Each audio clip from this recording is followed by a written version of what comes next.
इस्लामाबाद के अंदर ना जी एक बंदे नवी गड्डी लई, एक गल सुने, बिल्कुल नवी अप्लाइड फॉर गड्डी लई। गड्डी भी बड़ी महंगी सी, कोई 1.5 करोड़ की गड्डी लैके पहले दिन ही घर खिलारी गराज। बच्चा सी छोटा जिहा, तुहानूं पता बच्चे तो फिर बच्चे होंदे ना जी, ऐ सबक सीखो इस गल दा। वो छोटा जिहा ना बच्चा सी, उहने ना वो ठीकरी जी लैके ना ते वो गड्डी दे उत्ते ना लकीर ला छड्डी।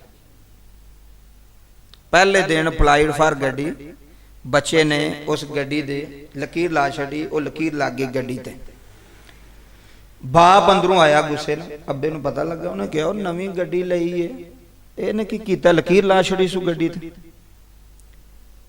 उन्हें आउंदे ना गुस्से दे नाल ना बच्चा खलोता सी नाल सीढ़ी, उन्हें बच्चे नूं ना धक्का मारिया गुस्से नाल, वे इन्ना नुकसान कर छड़े मेरा। वो बच्चे मासूम सी, उहदा बाजू लगा जाके सीढ़ियां नाल, उत्थे जख्म बन गया। जख्म इन्ना वधदा रहा कि पीप पै गई, पीप इन्नी वधी कि बच्चे का बाजू कटाना पिया। हुण झट लै गड्डी नूं, जिहड़ी तूं लिया खिलारी, वो बाजू हुण आ सकदा वापस उस बच्चे का जिहड़ा उन्हें जाया कर छड़िया, उस प्यो ने, जालम ने, जलाद ने। वो पुत्र उन्हें पूछेगा, अब्बा जी जो मेरा बाजू जाया किया जी, गड्डी तो हो सकता थोड़ी होर भी आ जाती, कोई गल नहीं, अगर लकीर लग गई है तो तुसीं जाके तो सही करवा लो, पैसे लग जाएंगे, कीमत घट गई, की हो गया। हर काम हो सकता सी गड्डी दे नाल, लेकिन वो बाजू हुण पुत्र दा वापस होना, उन्हें सारी जिंदगी अपने पुत्र नूं मूँह विखाण दे लायक नहीं दिया प्यो, क्योंकि ओदी वजह तो ओदा बाजू जाया होया, ओदी वजह तो उस पुत्र दा नुकसान होया। या मारन दे नाल कोई ओदी लकीर ठीक हो गई सी गड्डी दी। सोचो तो सही है, तुहाडे भी बच्चे ने, साडे भी बच्चे ने, मारन दे नाल नहीं मसले दा हल हुंदा। मैं तुहानूं सच्ची गल दसां, एक बच्चे एक नुकसान कर छड़िया, हो गया नुकसान, की करो, मारो, चपेड़ा मारोगे, उन्हें मुक्के मारो, की हो जाएगा, उहदे जुत्तियां मारोगे। लेकिन अगर बच्चे दा कोई एजाज आया हो गया या बच्चे दा कोई नुकसान हो गया, फिर सारी जिंदगी तुसां पछताना। मैं सच्ची बयानदा है, बाप सारी जिंदगी फिर तड़फदा है, परछांदा यार मैं कदी ना चपेड़ मारी होंदी, यार मैं कदी ना इंज कम कीता होंदा, मेरा पुत्र अज इंज ते ना होंदा। वो फिर सारी जिंदगी पछतांदा, सारी जिंदगी। गड्डियां लभ जांदियां ने, हर चीज़ लभ जाती है, लेकिन अगर वो पुत्र नूं ना भी कुछ कहंदा तो कोई मसला नहीं, उन्हें गुस्से ना कीता, बाजू जाया हो गया। हुण वो जिवें दा ओहदा बाजू सी उंज दा लभ सकदा दुनिया तो पैसिਆਂ नाल भी, दुनिया तो किसी कोई साइंसदान नहीं जिहड़ा उंज दा बाजू बना सकिया। लेकिन एक गल का ध्यान रखा करो, एवं ना बच्चों मारना शुरू कर दिया करो, घर विच नुकसान हो जाते हैं, बच्चे कर छड़ते हैं, धीआं कर छड़ते, नुकसान हो जाते हैं, कोई गल नहीं। औलाद है अपनी, मैं अज तक मैं किसी बच्चे मैं अज तक हथ भी नहीं लाया, जो मर्जी पे कर। मैं तो ये गल नहीं सब कर, तुम आखो अपनी तारीफ करते पिन कर सब, मैं तुम्हें इस वास्ते गल पे करना, बच्चे ने नुकसान करनगे जो मर्जी कर, उन्हां नाल मुहब्बत का सिलसिला वधाओ, तुहाडे नाल मुहब्बत करन, तुहाडे बगैर ना रह सकन, तुहाडे नाल हर गल करन।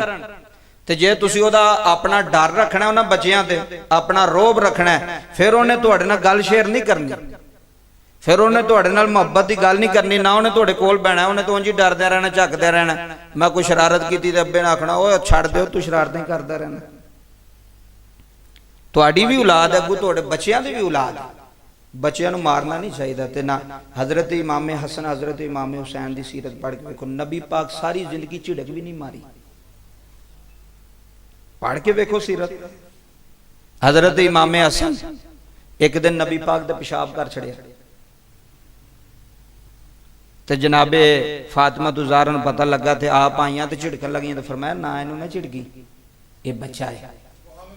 की है बच्चा, बच्चे नूं की पता जी मैं इत्थे पेशाब करना कि नहीं करना। यार जे उन्हें इन्नी अकल होंदी तो गड्डी तो लकीर लांदा ही ना, उन्हें पता होंदा मेरे प्यो की 1.5 करोड़ की गड्डी, वो बच्चा तो तां उन्हें लाई है। तो जे बच्चे नूं तुसीं मारोगे तो उन्हें समझा नहीं सकते, उन्होंने नेड़े नहीं लैके आ सकते। तुहाडी औलाद है, जिंदगी च कदी हाथ ना चुको अपने बच्चों से, ना धीआं धीआं दे तो उंज ही ना चुको। पुत्रा नूं फिर भी कोई दाबा शाबा मारना पवे तो दाबा शाबा झिड़क छिड़क मार लियो, लेकिन हाथ ना चुकया कर। एक बार जो तुसीं हाथ चुक लिया फिर थोड़ा वो डर नहीं रहना, फिर थोड़ी वो चीज़ खत्म हो जानी है भी मेरे अब्बे ने मैनू मारिया, तो सारी जिंदगी याद रहिंदा बच्चे नूं भी मेरे अब्बे ने मैनू मारिया। सानू एक बारी मार पई, मैनू अजे भी याद है कि मेरे अब्बे ने मैनू फलानी जगह ते मारिया सी।